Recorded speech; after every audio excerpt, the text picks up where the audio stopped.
campaigning has ended for the sixth and penultimate phase of voting in India's elections, and ballots will be cast tomorrow. Indian-administered Kashmir wraps up its polling in this phase. This marks the first major electoral exercise in Jammu and Kashmir since it lost its semi-autonomy in 2019 and came under New Delhi's direct control. The Modi government had revoked Article 370 of the Indian Constitution, under which the region had its own constitution and separate rules on residency and owning property. The state was also split into two federally governed territories, Jammu and Kashmir and Ladakh.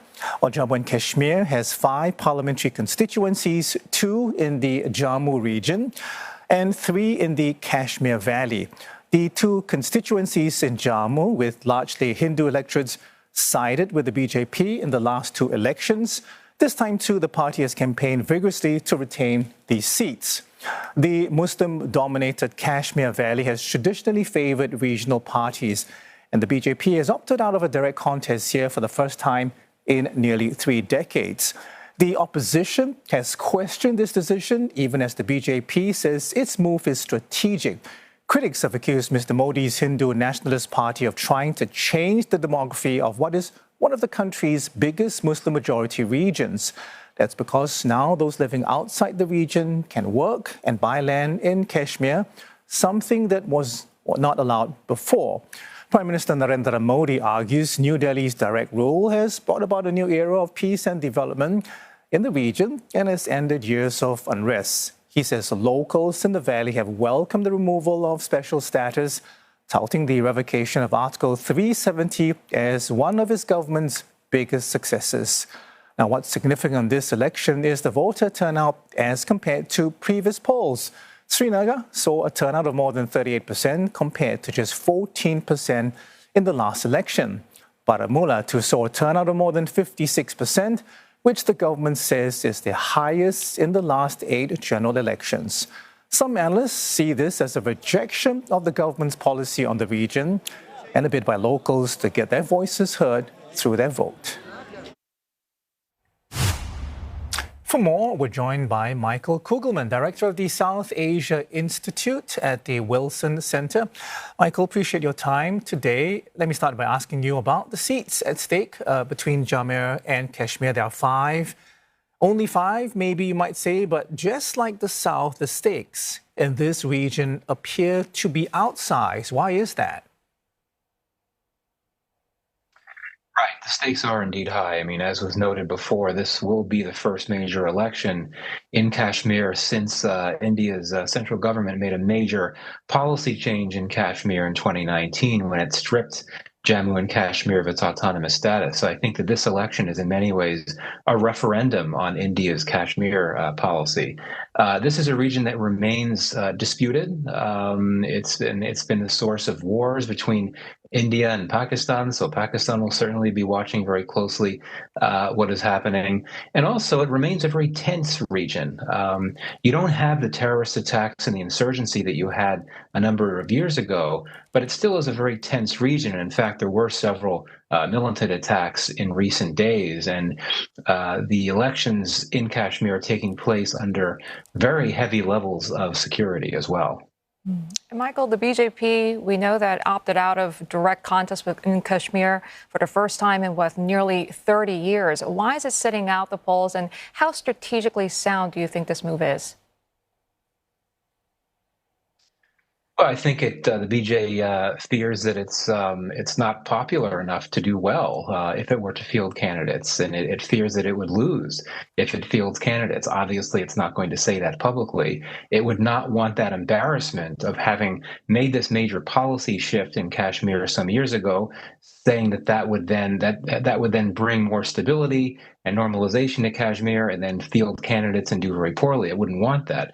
So what the BJP is doing instead is that it is essentially backing candidates from those parties in Kashmir that it believes can beat the parties in the opposition alliance that are against the BJP. And beyond that, the BJP is essentially playing a long game. It's trying to win hearts and minds by engaging in more development projects and things like that. I don't see this as a decision that's going to benefit the BJP in a big way, because it's very easy for critics to simply say, okay, well, if you're suggesting that things have improved in Kashmir and that all is well, why would you not want to participate in these elections? Good point. And Michael, Kashmir, we know, is no stranger to boycotts in the past. So could you talk to us about the increased voter turnout this time around? Yeah, this is interesting, and I think both the BJP and its critics can claim an achievement here. For the BJP, for the government in New Delhi, they could say, well, this shows that we're seeing more stabilization, that we're seeing more normalization. The fact that so many people are coming out to vote must mean that people feel safer and more comfortable and keen to engage in democracy. But I would argue that really the BJP critics and many analysts could simply say, well, what this really is a case of Kashmiris wanting to demonstrate their unhappiness with the BJP, because again, the BJP is not fielding candidates. People are not lining up in Kashmir to vote for the BJP because the BJP has not fielded candidates. I also think that we can see this high turnout as an indication that many Kashmiris are registering their unhappiness and rejection of the Article 370 repeal in 2019 that repealed Kashmir's special autonomous status. So am I right to say then that there is lingering resentment and this piece, that the BJP talks about, the increased prosperity, that the BJP also talks about is something that's on the surface, but deep down people are still unhappy with how things have turned out since the revocation of Article 370? Right. Well, I mean, as you can imagine, views in Kashmir about the Article 370 repeal, about the Indian government, about Modi, and about the policies, they're not monolithic. There are different views. I would argue that in certain parts of Kashmir, particularly the Kashmir Valley, the Muslim majority Kashmir Valley, the site of much of the militancy and the insurgency and the violence and the heavy Indian security presence and the crackdowns and all that, that's where there's the most anger against the Indian central government, against the BJP and so on. But there certainly are other regions of Jammu and Kashmir where you have less hostility toward the Indian government in New Delhi. But indeed, I would argue that a significant component, a significant portion of the broader total population in Jammu and Kashmir has rejected the decision of the Indian central government to repeal its special autonomous status. Michael, I have a broader question about how the elections have been going. If you like, some analysts suggesting that the elections aren't actually going as well for the BJP as the party was hoping for.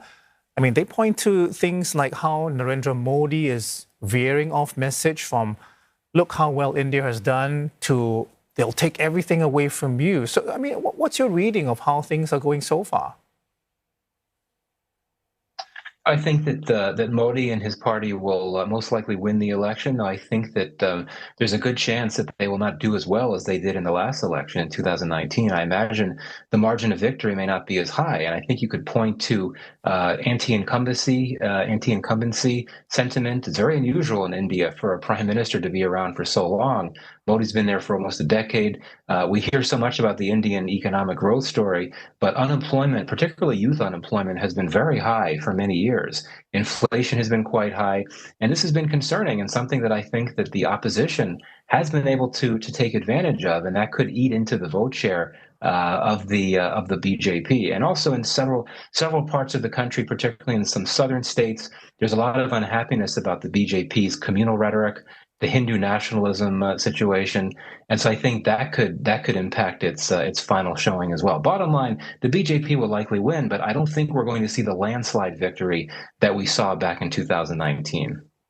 All right, Michael, we'll have to leave it there for now, but thank you very much for your insight this morning. Michael Kugelman, Director of South Asia Institute at the Wilson Center.